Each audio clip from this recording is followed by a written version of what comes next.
नमस्कार दोस्तों, आप सब देख रहे हैं भोजपुरी बातें यूट्यूब चैनल। दोस्तों,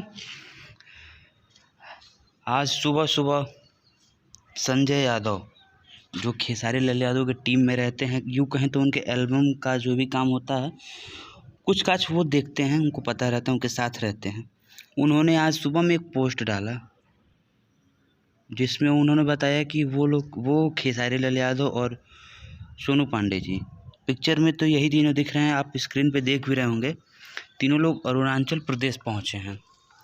अब क्या किस चीज़ के लिए पहुंचे हैं, क्या चीज़ के लिए पहुंचे हैं, ये तो आगे पता चलेगा।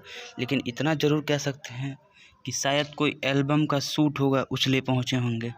क्योंकि बिना मतलब का ये तो कहीं जाते नहीं है, क्योंकि हमेशा काम करते हैं, आपको पता ही होगा।